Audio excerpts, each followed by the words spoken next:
Colossenses capítulo 3, a partir do versículo 1 até o versículo 4, o texto sagrado diz assim: Portanto, se já ressuscitastes com Cristo, buscai as coisas que são de cima, onde Cristo está assentado à destra de Deus. Pensai nas coisas que são de cima, e não nas que são da terra. Porque já estáis mortos, e a vossa vida está escondida com Cristo em Deus. Quando Cristo, que é a nossa vida, se manifestar, então também vós vos manifestareis com Ele em glória. A igreja pode dizer amém? Meus irmãos, esta é uma passagem muito preciosa da Bíblia. Na verdade, toda a carta de Paulo aos Colossenses. E eu começaria esta palavra, os irmãos, nesta noite, mencionando as consequências daquilo que nós acreditamos, daquilo que nós cremos. A nossa fé, a nossa crença, não é apenas um assentimento mental, intelectual, mas envolve ações concretas da vida, envolve uma maneira de enxergar a vida. Por isso que é tão importante crer na coisa certa, é tão importante crer na verdade de Deus, e nós primamos muito por isso, porque as ideias têm consequências, meus irmãos. Aquilo que nós cremos determina como nós nos conduzimos, como nós encaramos a vida, como nós encaramos os desafios que temos no caminho, na jornada da nossa peregrinação. Quando o nosso pastor estava conduzindo o momento do ofertório, ele falava dos dias difíceis e já atravessamos uma longa jornada. O mundo mudou radicalmente de 2 anos para cá. Estamos atravessando um período muito nebuloso, de incertezas, de perguntas, de medos, de perdas, partidas, sofrimentos das mais diversas naturezas, e não sabemos para onde a história se caminha. Os especialistas, os historiadores chegam a dizer que esse tempo é tão importante, que no futuro certamente demarcará a virada do milênio, a virada do século aqui, nesse acontecimento, porque não é apenas um marco cronológico, mas é um grande acontecimento que muda as coisas, que muda uma realidade, que muda o modo de vida do mundo. E uma grande transição cria muitas incertezas, muitas perguntas. E eu tenho ouvido tanto sobre isso, e tenho perguntado como a fé ilumina nossa jornada em tempos como esse. Como aquilo que nós acreditamos em Deus faz diferença num tempo como esse. Que tipo de atitude, de postura é adequado e é coerente em relação àquilo que eu creio. Eu comecei falando que nossas crenças têm consequências. E me parece que nós estamos diante do grande desafio de crer naquilo que é correto e ao mesmo tempo ter a disposição de viver de maneira coerente com aquilo que nós cremos. Porque não é difícil encontrar pessoas que creem no que é correto, mas não vivem de acordo com aquilo que creem. A teologia, ela costuma separar essas coisas em 2 palavras. Numa ela chama ortodoxia, é a crença correta, é o caminho correto, é o modo de pensar correto. E a outra palavra, que é o outro caminho, chama ortopraxia, que é a prática correta. Porque é possível ter uma pessoa que crê no que é correto, mas não vive do jeito que crê. Não vive de acordo com aquilo que acredita. E a gente sempre pensou a coerência da fé a partir do testemunho, a partir da postura, a partir de padrões de moralidade. Mas, na verdade, a relação entre fé e prática, ela é muito mais ampla. Eu queria entrar nesse mar esta noite com os irmãos, para falar de uma prática que é relacionada à crença, e de uma prática, por exemplo, que é percebida num momento como esse, em como eu lido, em como eu reajo à vida, aos acontecimentos, às perdas. Eu tenho pensado muito sobre isso. O que a minha fé diz sobre o modo de lidar com isto? O que a minha fé diz sobre o modo de reagir a essa experiência dramática, dolorosa? Porque sem que a gente perceba, as experiências podem ser tão impactantes, tão frustrantes, tão doloridas, que quando a gente para pensar, não há mais nenhuma conexão entre aquilo que a gente sempre cantou, sempre pregou e sempre creu, com o modo que nós estamos reagindo, com o modo que nós estamos lidando com aquela situação. E me parece que essa, meus irmãos, é a preocupação de Paulo. Paulo escreve para a igreja de Colosso, e esta igreja está vivendo um tempo muito difícil. Há uma perversão da verdade de Deus naquela igreja.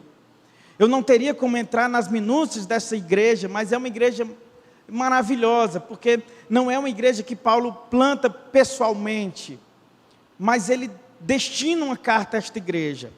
Paulo se dirigiu a pouquíssimas igrejas que ele não plantou pessoalmente. Romanos, a igreja de Roma foi uma delas, a igreja de Colosso também. Acredita-se que aquela igreja deve ter surgido possivelmente naquele tempo que Paulo esteve ali 3 anos em Éfeso, e por conta da proximidade, Colosso ficava pouco mais de 100 quilômetros de Éfeso. Possivelmente ali Paulo ganha pessoas que plantaram aquela igreja. E ele menciona esses irmãos, ele menciona Epáfras, um grande obreiro da igreja de Colosso, que era um filho seu na fé, possivelmente teve uma grande importância no surgimento dessa igreja. O próprio Onésimo, e outros filhos espirituais que Paulo tinha, que eram dali, e que certamente, por influência de Paulo, plantaram aquela igreja, mas ela não foi uma igreja gerada do labor missionário de Paulo, mas ele está preocupado com aquela igreja. E a preocupação de Paulo é porque falsos doutores, falsos mestres se infiltraram naquela igreja, estão corrompendo a consciência daquela igreja e alterando sensivelmente a compreensão que aquela igreja tem da pessoa de Cristo e da sua obra. Portanto, a carta aos Colossenses, meus irmãos, é uma carta cristológica, é uma grande e uma profunda defesa da pessoa de Cristo e a sua proeminência, a sua grandeza. E aí, quando a gente percebe esta preocupação de Paulo, a gente começa a imaginar agora de que maneira viver num tempo como este. É importante crer naquilo que é correto. É importante crer numa base que seja sólida, numa base que seja segura. Oh, meus irmãos, essa igreja tem uma preocupação tão grande com isso.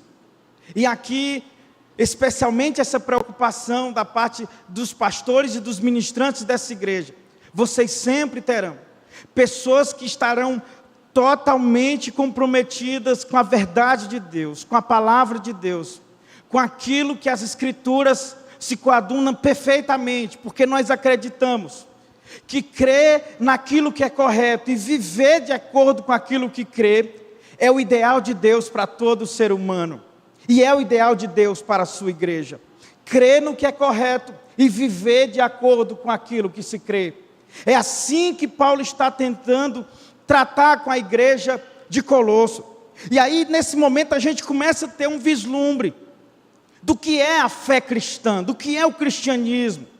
Porque o cristianismo, meus irmãos, não é uma mera adesão religiosa, não é um mero consentimento a determinados postulados de fé. O cristianismo não é uma prática rotineira de atividade litúrgica, não é apenas um conjunto de regras morais de boa conduta. E a gente pode, na nossa vida cristã, meio que resumir a nossa espiritualidade a uma dessas coisas, mas a fé cristã é muito mais que isto.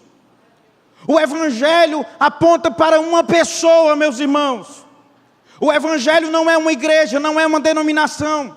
O evangelho não é uma ideia humana. O evangelho é o próprio Senhor Jesus Cristo. Ele é o evangelho, ele encarnado é a boa notícia de Deus para nós. E a gente precisa partir desse ponto, que o evangelho é o próprio Cristo. Portanto, o convite ao evangelho é o convite a um envolvimento radical com Jesus Cristo. É um convite a um envolvimento profundo com Jesus Cristo.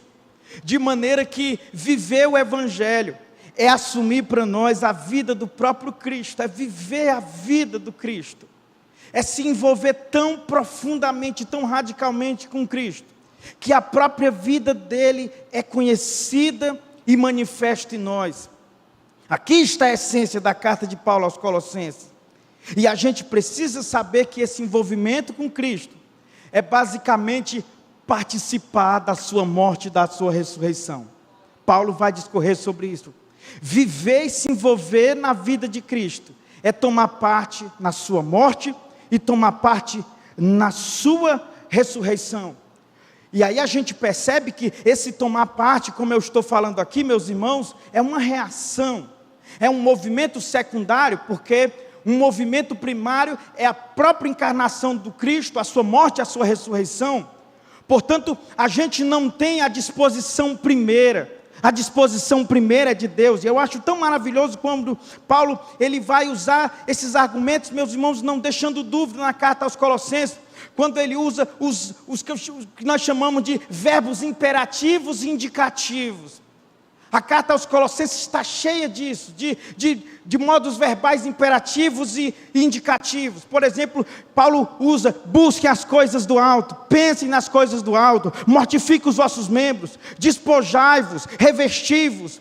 Você tem essa linguagem, esses verbos o tempo todo em Colossos. Mas interessante que quando Paulo usa esse modo verbal indicativo, ele sempre usa em função do modo imperativo, fazendo essa conexão e deixando claro que a gente faz algo em relação a Deus, porque Deus fez algo primeiro em relação a nós. Sempre quando ele indica uma ordem, ele automaticamente relaciona a algo que já foi feito por Deus. Portanto, obedecê-lo não é a ação primeira, obedecê-lo é uma consequência do que já foi feito. E nesse sentido, o Evangelho é muito diferente das religiões, porque nas religiões você obedece para ser aceito. Numa religião qualquer, você obedece para ser aceito, você obedece para ser amado. Não, no Evangelho você é aceito, por isso você deve obedecer.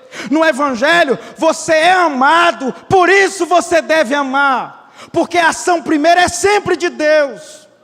Por isso que a gente não pode confundir o Evangelho com um conjunto de regras: faça isso ou faça aquilo. Não, o Evangelho não é faça isso ou faça aquilo. O Evangelho é aquilo que já foi feito, e feito por Jesus Cristo, ao se encarnar e morrer por nós. É isso que Paulo está dizendo aos Colossenses, meus irmãos. E essa é um estilo da escrita de Paulo. Perceba quando ele diz assim: vocês ressuscitaram com Cristo, busquem as coisas do alto. O modo imperativo é sempre resultado de um fato, de um modo indicativo. Quando ele diz: a vossa vida está escondida em Cristo, pense nas coisas do alto.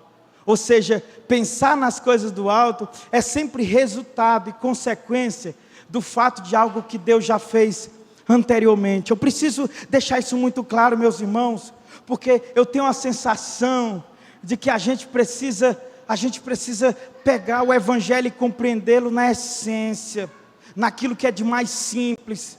Porque senão a gente vai viver uma vida longa de anos na igreja, tentando agradar a Deus, de maneira que os nossos esforços vão sempre nos fazer nos sentir incapazes, impotentes, porque eles são movidos por uma motivação de que Deus só fará algo por nós se a gente fizer algo por Ele.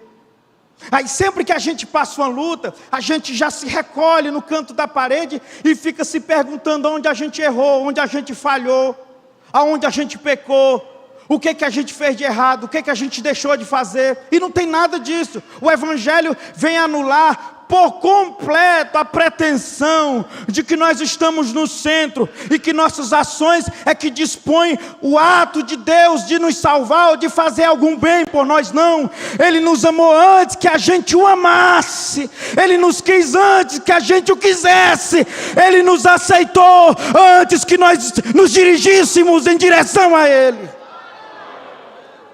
Já havia uma disposição do coração de Deus em relação a nós, antes da gente querer qualquer bem em relação a Ele. E isso é maravilhoso, meus irmãos, porque isso nos humilha, mas ao mesmo tempo, isso nos enche de segurança, porque ser salvo não depende de você. Tudo que você precisa para ser salvo já foi feito, e o que Cristo fez é suficiente, é permanente, é eterno, é definitivo. Você pode se apossar disso com alegria nesta noite e adorar Jesus Cristo, porque Ele está no nosso meio. E aí, meus irmãos, quando a gente começa a perceber que o Evangelho é diferente de toda religião, porque religião é baseada no mérito, é baseada no faça isso para que os deuses façam isso por você. O Evangelho não, o Evangelho é assim: Deus já fez por você, portanto agora faça desta maneira. Você já morreu em Cristo, mas Cristo já morreu por você. Cristo já foi ressuscitado para que por meio da sua ressurreição você tivesse vida. Portanto, essa ação primeira de Deus, meus irmãos, desencadeia agora uma nova compreensão. E é basicamente nesse caminho que eu quero trilhar nesta noite. Porque o que acontece na minha vida, e essa é a pergunta que eu tenho feito esses dias: o que acontece na minha vida quando essa experiência do Evangelho é uma realidade na minha vida? E qual é a experiência do Evangelho, pastor Zean? A experiência do Evangelho é o ato de eu crer no Cristo que morreu e ressuscitou, e o ato de crer nele me envolve nele, de maneira que eu morro sua morte e ressuscito sua ressurreição. Essa é a experiência do Evangelho. A experiência do Evangelho, pastores, é morrer com Cristo na sexta-feira e ressuscitar no domingo com Ele. E aí eu tenho pensado o que significa isso. O que significa isso e que diferença isso faz num tempo como esse? Que diferença essa experiência traduz no modo em que as pessoas me percebem, mas também no modo em que eu percebo a realidade. E eu percebo que a gente precisa falar sobre isso, porque nós somos pessoas que percebem com óculos do Evangelho. O Evangelho é uma lente, é uma perspectiva. O Evangelho é um modo de interpretar o mundo, é um modo de enxergar o mundo. E ser parte da igreja de Jesus é enxergar o mundo com as lentes do Evangelho. E me parece que nesse aspecto nós somos uma comunidade absolutamente singular e diferente de todo e qualquer ajuntamento de pessoas numa cidade como esta. Então a pergunta a ser feita nesta noite é assim: qual é a diferença que faz a experiência do Evangelho em mim? Que diferença faz eu olhar a partir do Evangelho para tudo isso que o pastor mencionou? Incertezas, caos, carestia, medo, perdas, mortes. Que diferença faz olhar tudo isso com as lentes do Evangelho? E me parece que Paulo está sempre exortando a igreja sobre isso. Por exemplo, quando ele escreve aos Tessalonicenses, que ele vê lá os irmãos desesperados porque seus entes queridos morreram, ele exorta dizendo: eu não quero que vocês sejam ignorantes com aqueles que dormem, como os que não têm esperança. Paulo o tempo todo está dizendo: vocês não enxergam do jeito que outras pessoas enxergam. Ser parte da igreja que vocês são, significa que vocês têm uma lente específica, que faz vocês perceberem o mundo diferente da maneira que outros enxergam. Portanto, o grande desafio hoje à noite é perguntar: no que esse olhar, no que essa perspectiva se traduz ao enxergar o mundo como nós estamos vendo agora? O que significa um cristão discípulo de Jesus olhando e um que não é discípulo de Jesus? Qual é a diferença do olhar? É aqui que eu tenho para apresentar aos irmãos Colossenses 3, porque me parece que essa é a essência do que Paulo está apresentando aqui. E aí Paulo vai mostrar 4 coisas que falam dessa diferença que o Evangelho faz no modo de eu viver e no modo de eu enxergar o mundo. 4 coisas. Primeira coisa: A experiência do Evangelho, ela altera a minha condição perante Deus e o mundo. Eu já disse para os irmãos que a experiência do Evangelho é morrer com Cristo e ressuscitar com Ele. Essa é a experiência do Evangelho. E aí a pergunta que eu quero fazer é assim: qual é a diferença que essa experiência faz na minha vida? Primeiro, essa experiência do Evangelho, ela altera a minha condição perante Deus e o mundo. E Paulo vai começar falando assim: portanto, se vocês já ressuscitaram. Ele está continuando um discurso que ele está discorrendo no capítulo 2, porque nos últimos versículos do capítulo 2, ele está falando da nossa morte em Cristo. Ele até simboliza essa morte no ato do batismo, dizendo que quando nós nos batizamos, nós estamos simbolicamente sendo sepultados, à maneira e ao modo como Cristo foi sepultado. Portanto, quando a gente experimenta de fato o Evangelho, quando a gente é banhado pelo Evangelho, a nossa condição perante Deus e perante o mundo, ela é completamente alterada. E como é que ela é alterada? Paulo explica isso melhor em Efésios. Aliás, os estudiosos da Bíblia percebem que há muita similaridade entre Efésios e Colossenses. Se os irmãos leem depois o capítulo 2 de Efésios, no versículo 1 e no versículo 2, Paulo vai falar claramente qual era a nossa condição anterior ao Evangelho. Qual era a nossa condição? Ele vai dizer: nós vivíamos em ofensas e pecados. Nós estávamos no estado de inimizade com Deus. Não havia comunhão, não havia proximidade, não havia bem algum que desejássemos. Estávamos postos em lugares opostos, de inimizade, de distância, de indiferença. Não queríamos Deus, não queríamos o seu amor. Há um hino da harpa, se não me engano, 169 diz isso: longe do Senhor andava, nos caminhos de horror, por Jesus não perguntava e nem queria o seu amor. Era assim que a gente estava. Não queríamos Deus, ofendíamos Ele o tempo todo, reiteradamente, e nós não habitava bem algum. Era assim que estávamos. Éramos guiados pelo mundo, como diz o versículo 2 do capítulo 2. Nós andávamos segundo o curso deste mundo, esse sistema de maldade, de pecado. O que é que muda quando a gente experimenta o Evangelho? A gente muda a condição. Primeiro, porque não estamos mais numa relação de inimizade, de ofensa, de oposição a Deus. Fomos reconciliados a Ele, chegamos perto, o muro foi derrubado, a proximidade estreitou-se, o perdão foi consagrado na cruz de Cristo. E portanto, agora aproximados de Deus, nós agora nos colocamos na contramão do mundo. E é importante começar falando isso, para dizer que esta nova condição que temos, ela altera por completo, meus irmãos, o nosso destino, a nossa eternidade. Porque longe de Deus, estávamos sentenciados à morte, à separação eterna de Deus. Longe de Deus, éramos manipulados, escravos de Satanás e do pecado.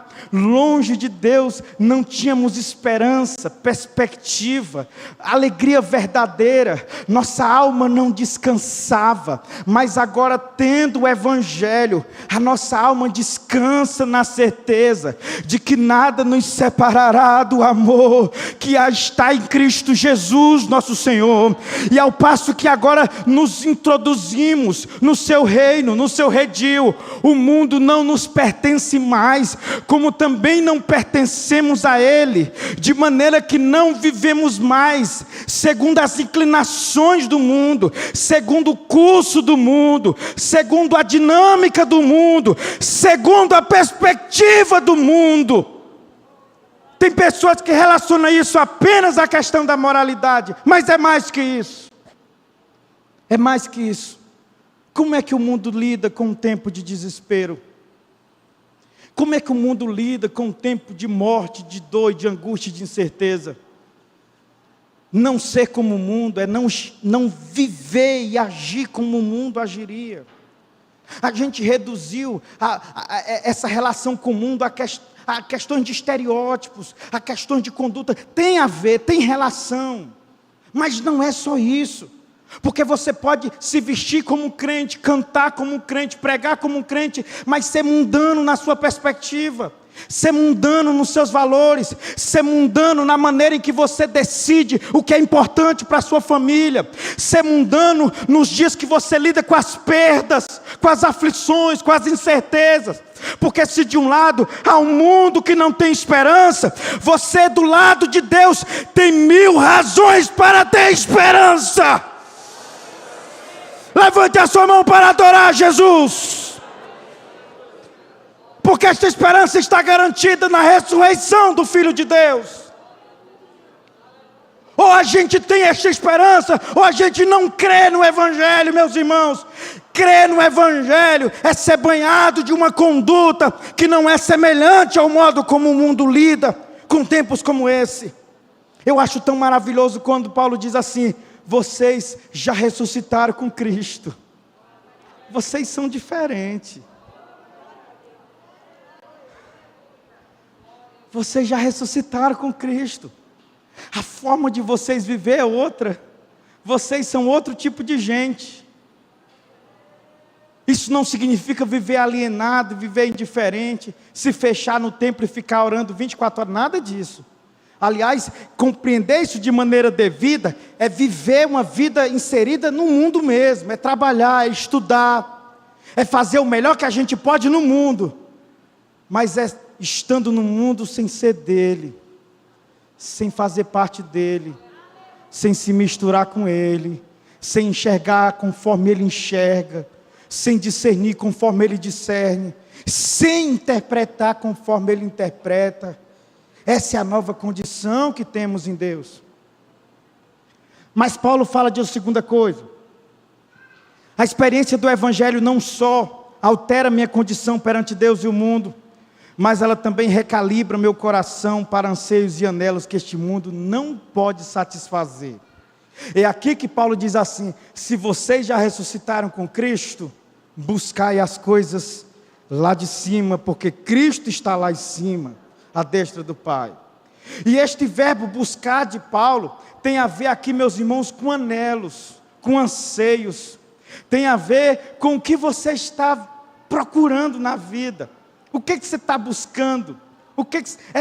Essa pergunta, o que você deseja? Há um livro maravilhoso chamado Você é Aquilo que Ama, de um autor formidável, e ele extrai o título desse livro daquela pergunta que Jesus faz a André, quando ele vem até Jesus. Ele era um discípulo de João Batista, e quando João Batista diz para 2 dos seus discípulos, um deles era André, esse é o Cordeiro, André vai até Jesus. Quando ele chega em Jesus, Jesus olha para ele e diz: o que você deseja?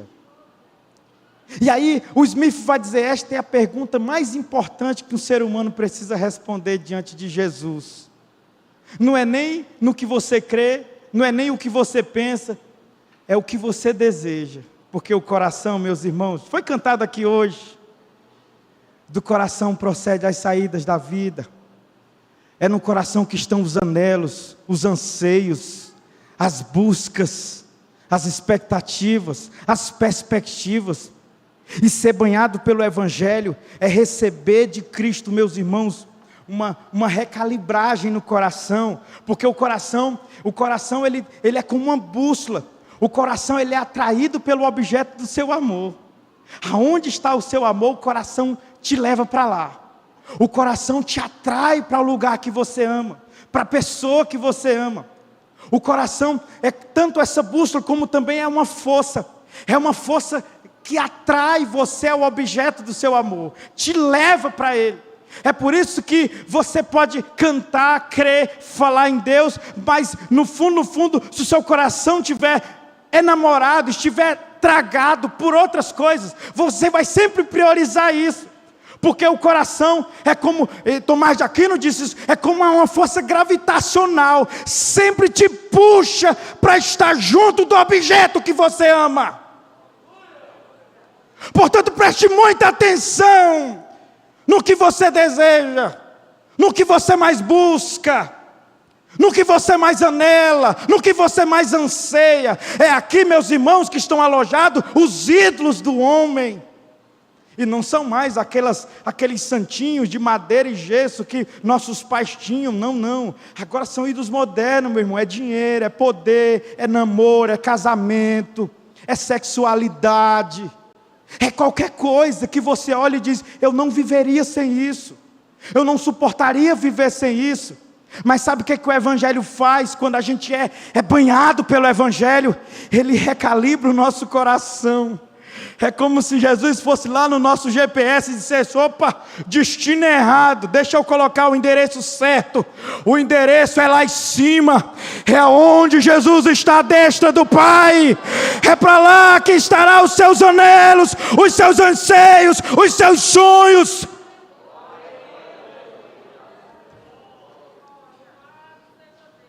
Porque se você ressuscitou com Ele, você busca as coisas dEle, porque Ele está lá. E se Ele é o objeto do seu amor, o teu coração te leva para Ele. O teu coração te puxa para Ele. O teu coração te joga para Ele. Oh, meus irmãos, é isso que o Evangelho faz conosco. Ele muda a disposição do nosso coração. E eu tenho certeza que Deus está nos confrontando em relação a isso, meus irmãos, porque nós precisamos, num tempo como esse, enxergar quem mais amamos, o que mais importa para nós, o que de fato desejamos, o que nos satisfaz, o que nos realiza, o que não viveríamos sem isto.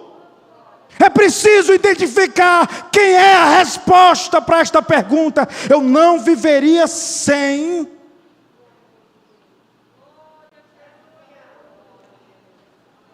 O Evangelho tira tudo que existe nesse lugar e coloca Jesus.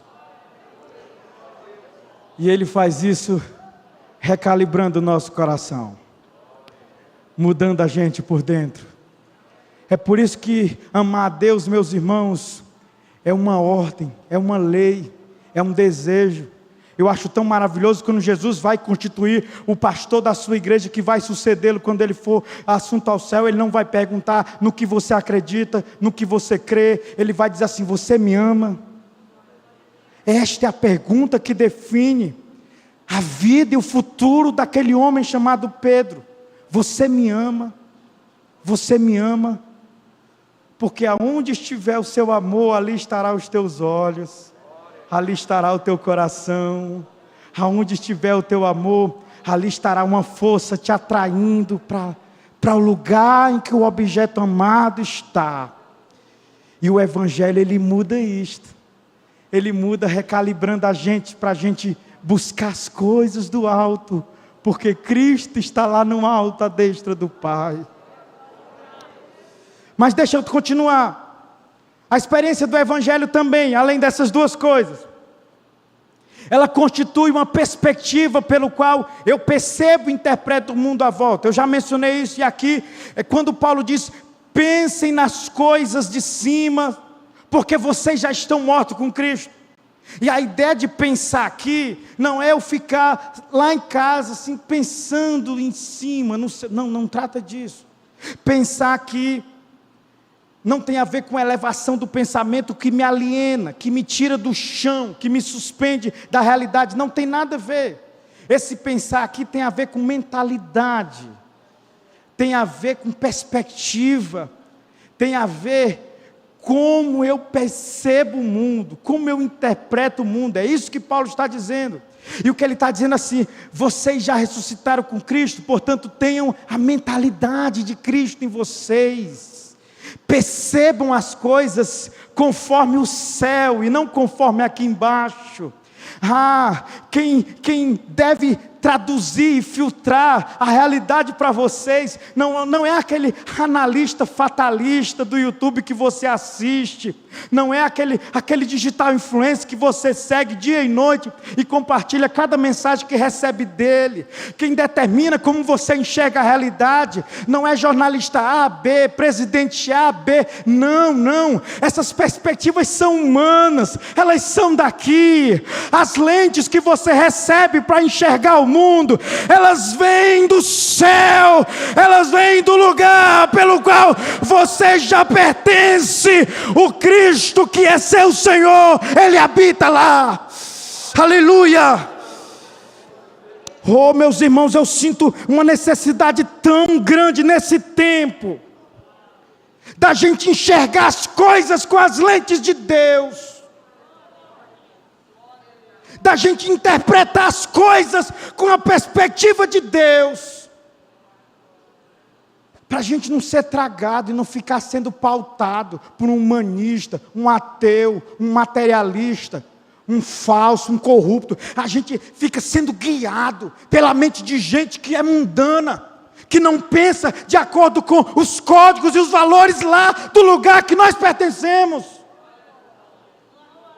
É por isso que tem crente desesperado, sendo tragado pelo medo, pela ansiedade, porque acorda de manhã, ao invés de consultar Deus na sua palavra, liga o seu smartphone e vai perguntar a opinião do seu analista preferido. Ah, meu irmão, dirige o teu pensamento aos céus. Peça que Deus te coloque colírio nos olhos. Peça que Deus ilumine a tua visão. Peça que Deus te dê uma perspectiva nova. Porque não importa o que digam sobre este mundo e esta realidade, a única leitura e interpretação que importa é aquela que temos do Evangelho de Deus. E qual é, pastor? A interpretação é simples. O Evangelho diz algo que você nunca pode esquecer. O mundo está entregue, meus irmãos, à corrupção e ao pecado. Homens são pecadores, sim. A salvação nunca estará na mão de um homem, por mais decente que seja, por mais honesto que seja. A solução do mundo, o futuro da humanidade não está entregue nas mãos de qualquer ser humano. Aliás, se levantará um com essa pretensão, mas é um arqui-inimigo de Deus, se chamará Anticristo. Aquele que detém o destino dos homens e que tem na mão um livro que conta todo o desfecho desta história, é o próprio Cristo, que você já morreu e ressuscitou com Ele. Portanto, enxergue as coisas conforme Ele enxerga. Pastor, e aonde é que está a perspectiva dele, pastor? Está aqui.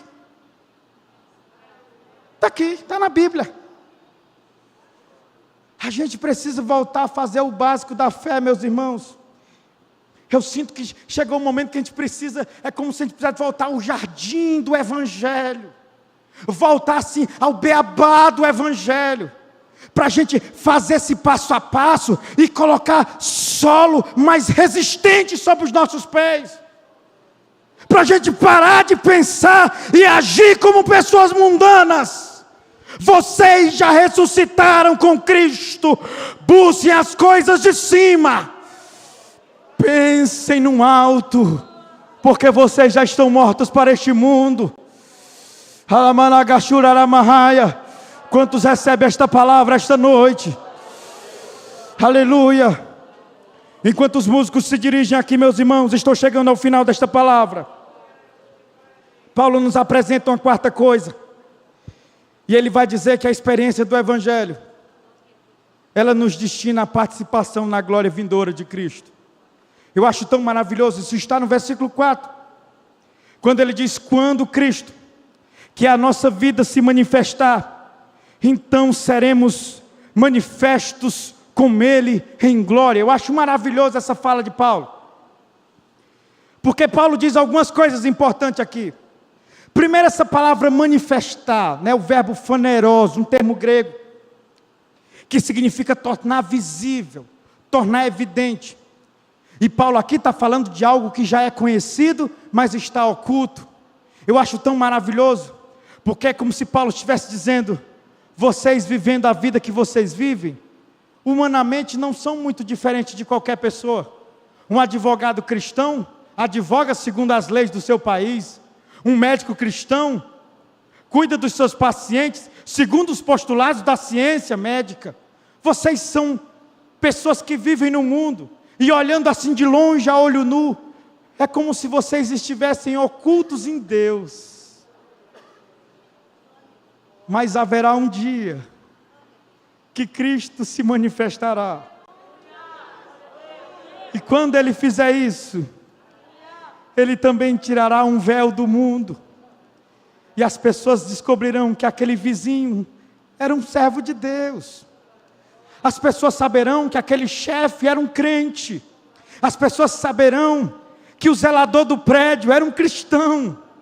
Haverá um dia em que Cristo tirará o véu e manifestará os seus filhos em glória. Aqueles que já ressuscitaram com eles, pastores.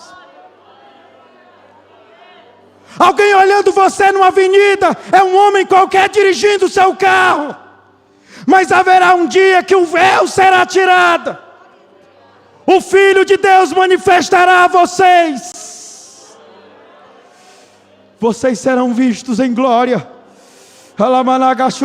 Quem tem esta esperança, meus irmãos? Isso aqui não é palavra positiva. Meus irmãos, isso aqui não é uma palavra de alento só para você sair daqui animadinho. Isso é esperança de crente, de gente salvo, de gente que sabe, que vive e respira esta esperança. Quantos têm essa esperança, por favor? Aleluia. Fique de pé nesta hora em nome de Jesus. Quando Cristo quer a vossa vida se manifestar, então seremos manifestos com Ele em glória. Sabe, meus irmãos, manifestar algo significa que algo já existe, embora oculto. No dia que Jesus voltar, você não terá a chance de ser diferente. Você precisa ser diferente agora. No dia que o Filho de Deus se manifestar, você não terá a chance de resolver suas pendências. Você precisa viver esta vida agora. Ela está oculta, mas ela existe. Por isso que será manifesto. Por isso que será manifesto. E me parece que esse é o grande discurso que segue agora os próximos versículos do capítulo 3. E vale a pena ler em casa. Porque aí Paulo vai dizer: mortificai vossos membros, revesti-vos do novo homem. Porque tudo que Paulo está dizendo assim: vocês já vivem esta vida, só que ela está oculta, ela está incubada. Mas haverá um dia que os filhos do reino serão manifestos. Paulo escreve o Romano, diz que a natureza geme, como se estivesse com dores de parto, aguardando o dia da manifestação dos filhos de Deus.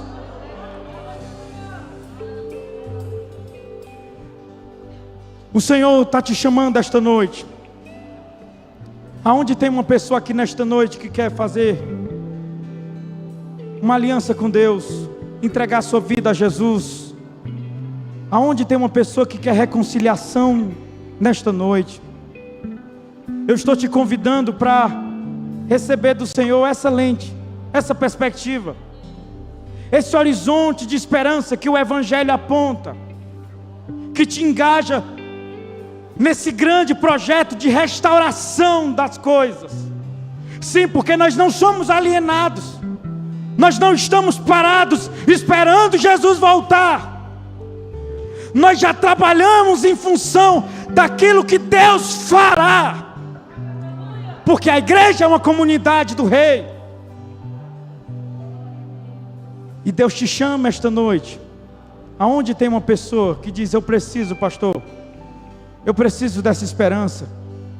Eu estou vivendo dias de medo, de pavor, por conta de todo esse contexto, e eu sinto que eu preciso de uma experiência verdadeira do Evangelho na minha vida, me dando uma nova forma de enxergar tudo isso. Venha agora em nome de Jesus, venha. Enquanto o ministério de louvor adora o Senhor, a oportunidade está de pé. Que Deus abençoe sua vida, que Deus abençoe sua família, que Deus abençoe nossa igreja. Você não enxerga como o mundo enxerga, você não interpreta as coisas como o mundo interpreta. Vocês que já ressuscitaram com Cristo, pensem nas coisas do alto, busquem nas coisas do alto. Aleluia. Que Deus abençoe, Cristo Jesus. quiser abrir, desabafa coração. Glória a Deus. Quem pode cantar? Confidenciar que Aleluia. esquecida sofre a alma. Aleluia. Rodeado de amigos, vivendo na solidão. Eles vida ao palco, representam seu papel. Bate o coração, pois a cena é irreal. Glória a Deus. Pode vir diante do altar do Senhor. Amor, experiência mal vivida, em conflito com o seu eu, nem consegue se amar. Ele, Jesus Cristo, é a força que você precisa. Jesus Cristo é. Cristo é a paz que você procura. Jesus Cristo é o amor que te falta ao coração. Jesus Cristo é o abrigo, Ele é fiel amigo. Jesus. Glória a Deus. Quantos podem testemunhar que ouviram a voz de Deus mais uma vez esta noite? Meus amados irmãos e irmãs, que alegria! Esta semana que ontem terminou, hoje começamos. No meu culto doméstico com Janilda, nós lemos Colossenses. Esse capítulo 3 é emblemático mesmo.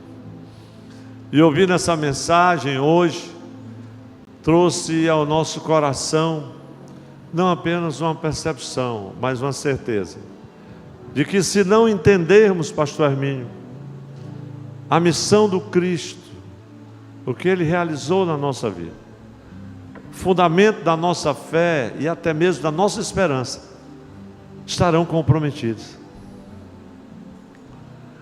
Como é bom saber dessa realidade gloriosa, da vida de Deus que vê os nossos corações.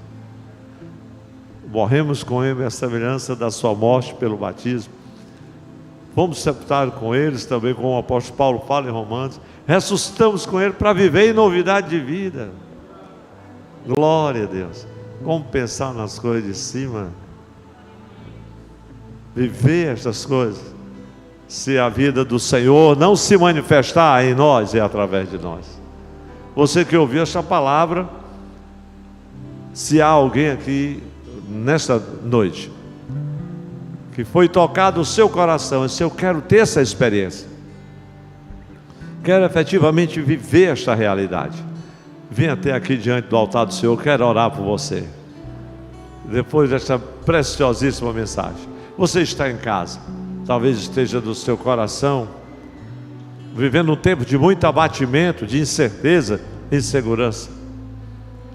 Esta é a mensagem do Cristo que te renova, que te fortalece, que te encoraja e que te coloca em pé na jornada da vida. Glória a Deus. Eu quero orar também por você. Nós vamos agora concluir o culto divino e vou convidar o pastor José Francisco para fazer a oração final. O pastor Afonso Sabino trará a bênção apostólica. Mas vou convidar aqui à frente meu querido amigo Léo Falcão, nosso Leônidas, e a irmã Elânia. Parece que foi ontem, mas já há 7 anos. 7 anos de casados, o herdeiro abençoado. E eles estão aqui hoje, diante do altar do Senhor, para agradecer. E a última vez que o Léo veio pedir oração, ele estava mais robusto. Agora está em forma, todo feliz da vida aí. Que bênção. Vamos parabenizar esse casal, é querido demais e amado. Não é só porque é o neto do nosso querido pastor Pedrinho, né, Valelanda? Mas é porque é um servo de Deus, um irmão querido, filho desta casa, e que ele ama, e nós também o amamos. Vamos parabenizá-los dizendo: feliz aniversário. Em nome de Jesus. Léo, Deus te abençoe com a Elânia, vocês continuem firmes, fiel um ao outro, né? Até que a morte os separe. A aliança que vocês fizeram 7 anos atrás continua firme e em pé, para a glória de Deus. O Senhor é convosco, não temam. O Senhor é aquele que dá plena vitória. Glória a Deus, você vai celebrar esta vitória com certeza. Meus irmãos, quem quer ser incluído nesta oração e abençoado por Deus? Toda a igreja. Estou feliz pela presença de vocês, renovando o convite. Terça-feira, nosso culto de doutrina aqui na sede.